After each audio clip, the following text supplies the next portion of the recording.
Hi hello नमस्कार, मी सोनुप्रिया तुम्हा सर्वांचं आपल्या नवीन एका व्हिडिओमध्ये स्वागत करते।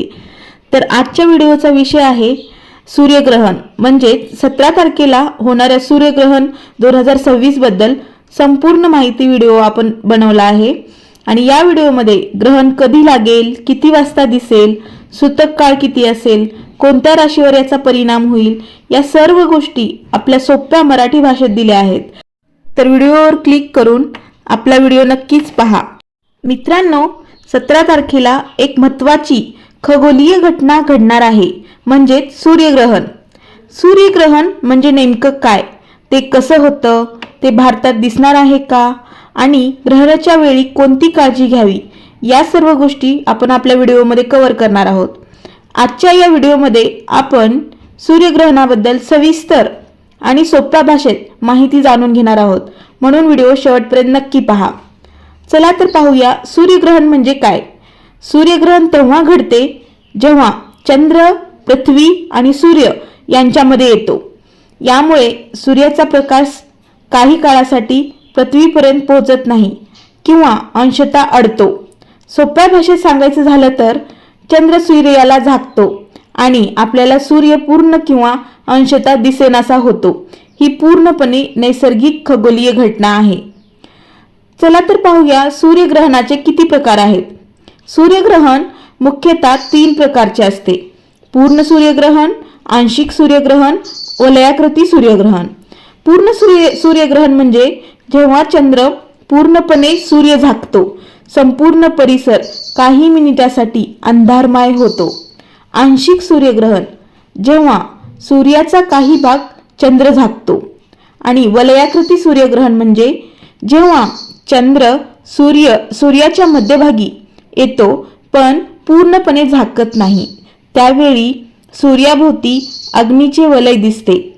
अलीकडे झालेल्या प्रसिद्ध वलयाकृती सूर्यग्रहणाचे उदाहरण म्हणजे सोलार इक्लिप्स ऑफ ऑक्टोबर 14, 2023। चला तर पाहूया 17 तारखेला येणारे सूर्यग्रहण। हे सूर्यग्रहण कोणत्या प्रकारचे आहे, ते कोणत्या देशामध्ये दिसणार आहे, आणि आपल्या भारतामध्ये ते दिसणार की नाही, हे मी तुम्हाला सांगणार आहे। जर भारतात दिसणार नसेल तरीही ही घटना खगोलशास्त्रासाठी महत्त्वाची आहे। सूर्यग्रहण कसे पाहावे। सूर्यग्रहण पाहताना काही महत्त्वाच्या गोष्टी लक्षात ठेवाव्यात। थेट डोळ्यांनी सूर्य पाहू नका, साधे सनग्लासेस वापरू नका, प्रमाणित सोलर फिल्टर वापरा, ISO प्रमाणित इक्लिप्स ग्लासेस वापरा, पिनहोल प्रोजेक्टर पद्धत वापरू शकतात। डोळ्याचे संरक्षण सर्वात महत्त्वाचे संरक्षण आहे। चला तर पाहूया वैज्ञानिक व धार्मिक दृष्टिकोन काय आहे। म्हणजेच वैज्ञानिक दृष्टिकोनातून सूर्यग्रहण ही पूर्णपणे नैसर्गिक घटना आहे, परंतु भारतीय संस्कृतीत ग्रहणाला धार्मिक महत्त्व देखील दिले जाते। पुराणामध्ये राहू केतूची कथा सांगितली जाते। राहू आणि केतू यांनी सूर्याला गिळले अशी कथा आहे।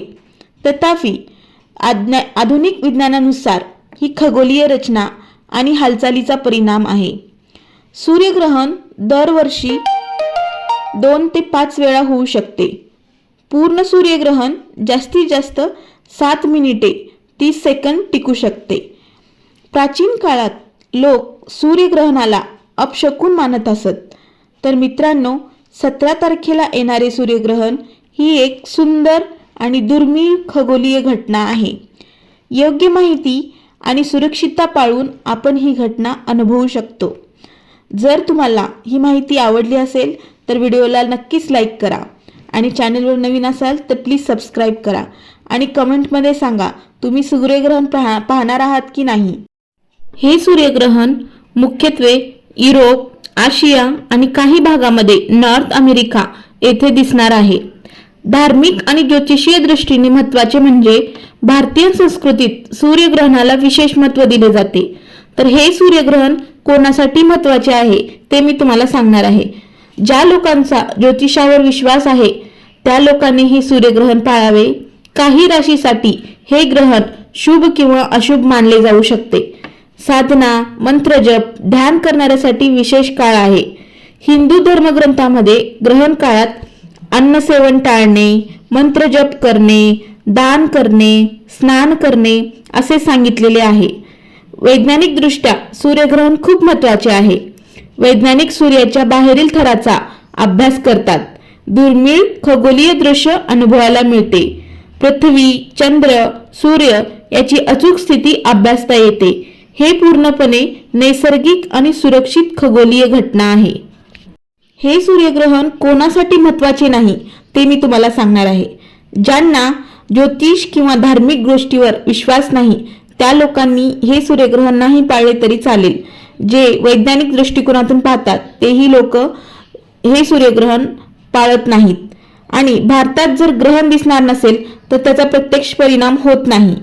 वैज्ञानिक दृष्टिकोनातून ग्रहणामुळे दैनंदिन जीवनावर कोणताही थेट परिणाम होत नाही. फक्त डोळ्याचे संरक्षण आवश्यक आहे. तर गर्भवती महिलांनी या काळात कोणती काळजी घ्यावी ते मी तुम्हाला आता सांगणार आहे. गर्भवती महिलांनी ग्रहण पाहू नये, बाहेर जाऊ नये, धारदार वस्तू वापरू नयेत. पण वैज्ञानिक दृष्ट्या याला कोणताही पुरावा नाही. सूर्यग्रहण ही एक फक्त प्रकाशाची सावली आहे. त्याचा गर्भावर कोणताही परिणाम होत नाही. किरणांची सावली पडत नाही आणि हानिकारक परिणाम होत नाही. तरीही जर कुटुंबात धार्मिक श्रद्धा असतील तर मानसिक शांततेसाठी काही लोक नियम पाळतात आणि तुम्हीही पाळा. फक्त आरोग्याच्या दृष्टीने घाबरण्याचे कारण नाही. एवढीच काळजी घ्या की सूर्याकडे थेट पाहू नका. योग्य ग्लासेस वापरा. चला तर, तुम्हाला जर आपली माहिती आवडली असेल तर नक्कीच लाईक करा. चॅनलवर नवीन असाल तर प्लीज सबस्क्राईब करा आणि बेल आयकॉन प्रेस करा, म्हणजेच तुम्हाला आपले माहितीपूर्ण व्हिडिओज पाहायला भेटतील. तोपर्यंत धन्यवाद. पुन्हा भेटूया नवीन एका व्हिडिओमध्ये. तोपर्यंत खूप खूप धन्यवाद.